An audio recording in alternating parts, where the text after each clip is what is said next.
दोस्तों नमस्कार। निर्देशांक ज्यामिति पार्ट 2 में हमने उस दिन बात की थी निर्देशांक, निर्देश प्लस अंक। निर्देश का मतलब दूरी को निर्देशित, अंक मतलब संख्या। इसका अभिप्राय हो गया कि वह अंक जो दूरी को निर्देशित करता है वो कहलाता है आपका निर्देशांक। निर्देशांक में भुज x अक्ष की दूरी और कोटि y अक्ष की दूरी है।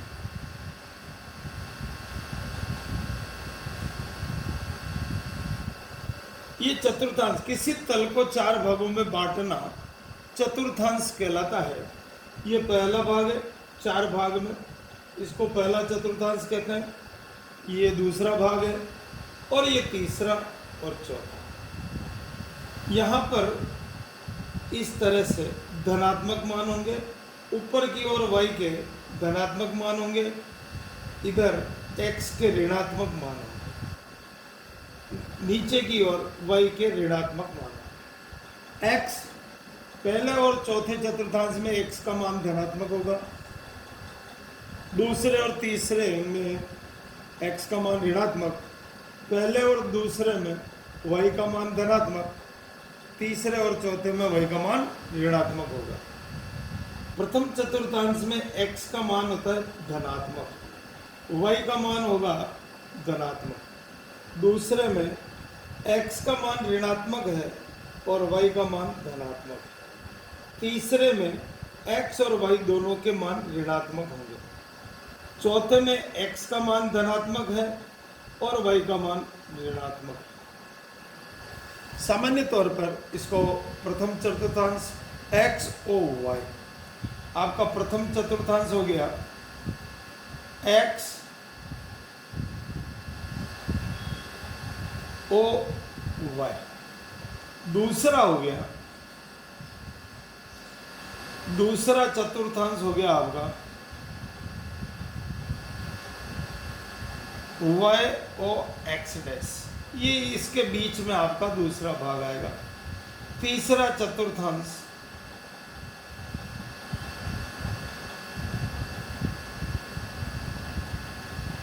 x dash O y dash, चौथा चतुर्थांश आएगा आपका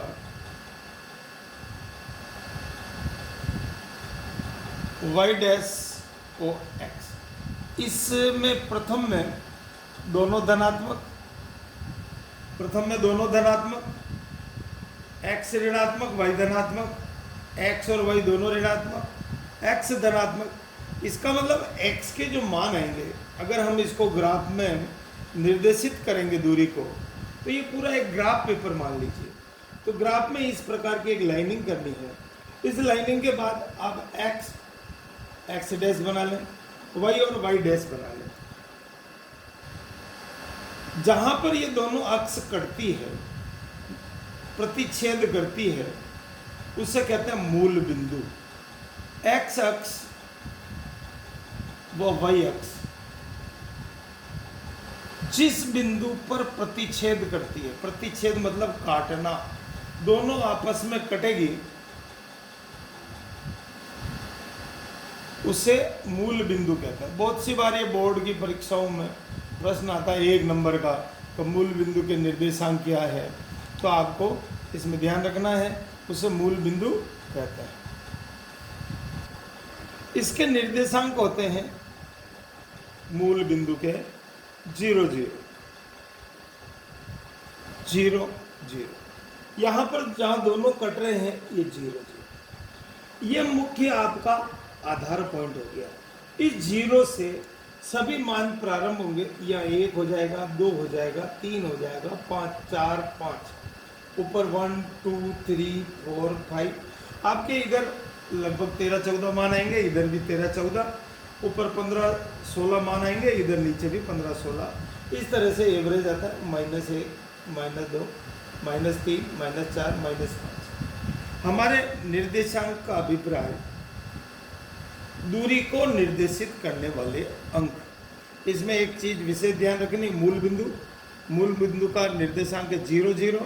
अब हम एक उदाहरण से समझते हैं कि इसको हम किस प्रकार से व्यक्त करते हैं।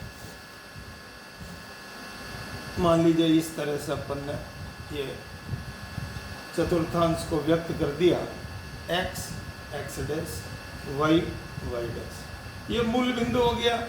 इस तरह से ग्राफ में लाइनें होती है, 2-2 सेंटीमीटर का गहरी लाइन होगी, 5 पे हल्की होगी।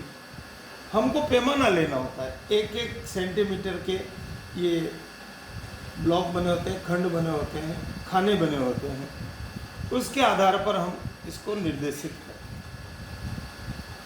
मान लीजिए मेरे a का मान है 2 और 4, b का मान है -3 और 1, c का मान है -3 -3, d का मान है 5 -2,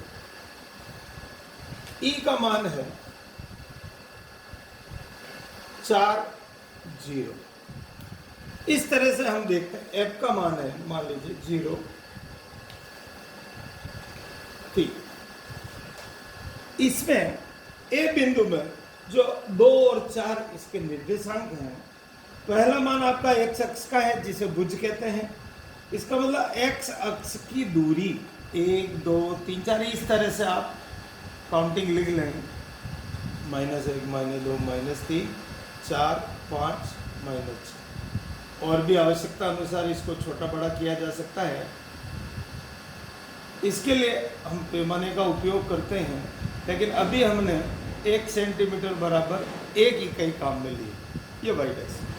सबसे पहले मेरे को a बिंदु को देखना है। a बिंदु a का मान 2 है, यहाँ देखिए x अक्ष धनात्मक है, इधर धनात्मक मान आएगा, और y अक्ष का मान 4, यहाँ 1 2 और ये 4, यहाँ पर एक निशान लगा लें और आप इसको मिला लें इस तरह से। यह आपका बिंदु A, यहाँ पर x अक्ष की दूरी 2 इकाई और यहाँ y अक्ष की दूरी 4 इकाई हो गई। इसी प्रकार B में x का मान -3 है, y का मान 1 है, x का मान -3 और ये 1, इसको भी आप प्रदर्शित कर दें, -3 1। C का मान -3 -3, देखिए दोनों मान ऋणात्मक, x का भी और y का भी, दोनों तीसरे चतुर्थांश में आएंगे, निर्देशित कर लें। इसी प्रकार चौथा मान D का 5 और -2, x का मान 5 y का -2, निर्देशांक लगाएं, निर्देशित कर दें 5 -2। अब E 4 0, यहाँ x का मान 4 है और y का मान क्या है 0। इसका मतलब x पर ही, इस x अक्ष पर ये वैल्यू आएगी, और x का मान 4 और y का 0, इसका मतलब ना आपको ऊपर बढ़ना है ना नीचे, 4 0। इसी प्रकार f का मान है 0 3, f का मान 0 3, तो x का मान 0 हो गया। y अक्ष पर अपन बात करेंगे धनात्मक मान है ऊपर की तरफ, ये आपका f मान हो गया 0 3। इस प्रकार हम विभिन्न निर्देशांकों को लेखा चित्र में व्यक्त कर सकते हैं। अभ्यास करने पर बहुत आसानी से समझ में आ सकता है। यहाँ पर हमको पैमाना लिखना पड़ता है, 1 सेंटीमीटर बराबर 1 इकाई। यहाँ पर अपन ने x अक्ष और दोनों एक ही लिया है, तो ये पैमाना हो गया, पैमाना 1 सेंटीमीटर बराबर 1 इकाई, किसके लिए, x अक्ष के लिए और y अक्ष के लिए। इस प्रकार आपको अभ्यास करना चाहिए और अभ्यास करें। इसी के साथ कल हम बात करेंगे और निर्देशांकों के व्यक्त करने की।